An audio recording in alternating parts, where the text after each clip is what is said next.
Hello, this is Aguirre. Casharkan waa casharkeeni noo socda oo ahaa learn how to use the window PowerShell IIC. Casharkan waa casharkii 16aad. Waxaan gudaha ugu jirnaa weli aanan ka hadlaynaa ama rabnaa inaan tusno kumaankii formatka ahaa. Haddaba halkaan aan tegaynaa waan ku tusinayaa halkaas waxaan la soo baxayaa windowga marka ugu horeyso ama mar walba aan rabo inaan iska clean gareysid kumaankaada halkaas waxaa ku garaacaysaa mar walba u dhaho TLS clear ugu noqonayaa halkaas aan rabaa cashir maanta aan rabo inaan ka hadlaa oo ah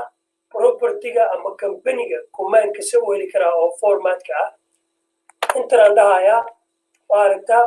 waxaan garaacay koodkaan aan garaacay arkaysaan koodkaas oo ah get process /name PowerShell format name ID path group by company ayaan garaacay marka aan garaacay aragtaa wuxuu siiyey company-ga oo PowerShell ku siiyey Microsoft ayuu siiyey oo window PowerShell IIC iyo systemka ku jiro computerka systemka 64-bit marka waxaan rabaa anaan ku dheeraan halkaas haddana leeyahay posted markaan dhaho waxaan ka tirtirayaa meesha PowerShellka company-ga PowerShellka ama Microsoftka keliya ma rabo waxaan rabaa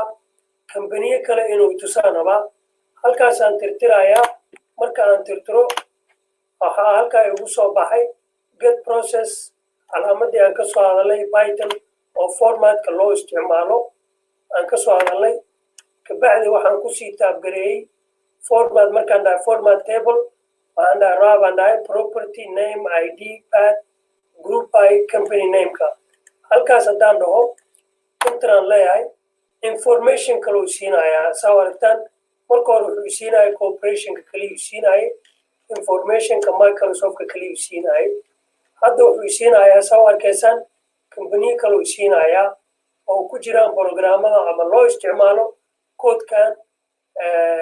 kumaanka IIC-ga loo isticmaalo marka halkaa haddaan kor ugu socdo korka haddaan ku socdo arkaysaan marka hore waxaan ka bilaabaynaa Microsoftka oo Microsoft Corporationka marka labaad waxaan ku xijinaynaa Adobe waaritaan company-gaas uu siiyey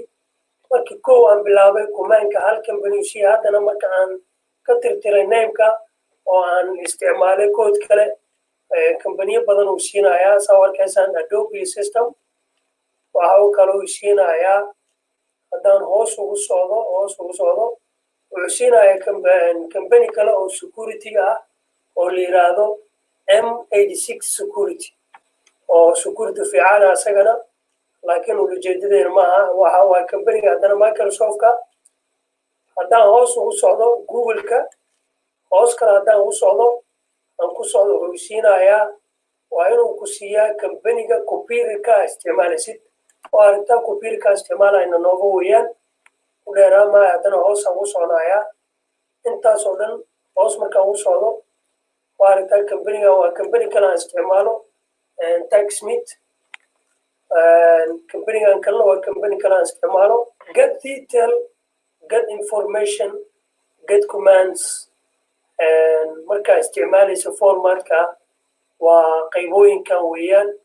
cashirkan waa cashir gaaban cashirkii ugu dambeeyey oo formatka kumaanka aan ka hadlayna weeyaan kumaanka haddii aad rabtid more detail inaad sii baratid waa inaad barataa